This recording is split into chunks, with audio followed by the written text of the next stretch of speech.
rencontre a été organisée par les acteurs du marché Liberté 6 qui a été présidée par Madame le ministre Iyane Thiam. Cette belle initiative pour échanger et discuter les difficultés que rencontrent ces femmes commerçantes et de figurer une bonne place dans l'entrepreneuriat solidaire. Madame le ministre de Microfinance revient sur leur motivation. Que nous proposerons aux Sikapoises et aux Sikapois figure en bonne place l'entrepreneuriat.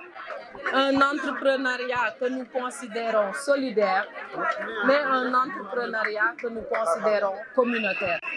Aujourd'hui, les acteurs du marché ont partagé avec nous leurs préoccupations, leurs demandes, leurs doléances, mais surtout le modèle économique qui leur permet de survivre depuis 1976 que les premiers commerçants se sont installés ici au niveau du marché Liberté 6.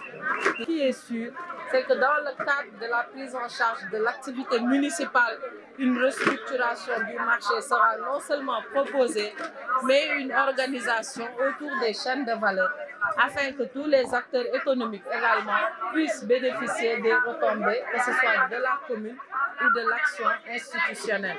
Ces tournées vont se poursuivre avec l'ensemble des catégories socio-professionnelles de la localité pour les convaincre avec nous qu'au-delà de donner à la mairie de Sicap Liberté la commune, il nous faudra également pour la commune de Dakar porter le ministre Abdoulaye Diouf Sarr pour qu'ensemble, de manière avec une certaine synergie, que nous puissions répondre aux préoccupations des Dakaroises et des Dakarois dans le cadre de l'environnement, dans le cadre de l'entrepreneuriat, dans le cadre même de la gestion de manière globale, mais surtout pour une prise en charge effective par rapport à l'employabilité des jeunes.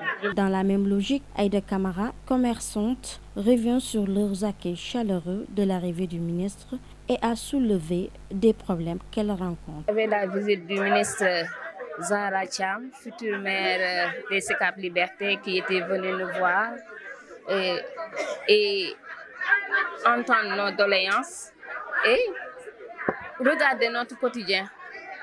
Le ministre était là, il était présent, on a eu plus de 2 heures de temps avec lui, il s'est présenté et il a presque fait tous les étals.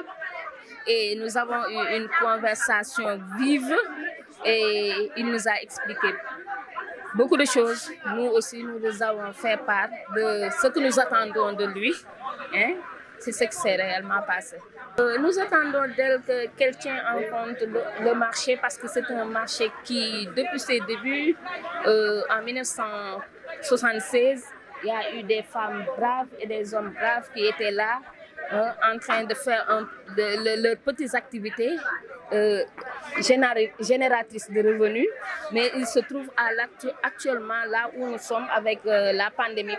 Nous avons besoin, puisque c'est elle la ministre des financements, nous avons besoin des financements et des apports par rapport au marché, par rapport à notre existence et par rapport à notre façon de gérer le marché. Oui, c'est un choix parce qu'avec les femmes sont beaucoup plus compréhensives, elles ont beaucoup plus d'ouverture, et elles sont intactes dans leur gestion. C'est pourquoi nous préférons une mairesse. Enfin, pour répondre à l'attente de ces acteurs du marché Liberté 6, Madame le ministre de Microfinance a tenu des belles promesses pour accompagner ces vendeuses sur l'entrepreneuriat solidaire.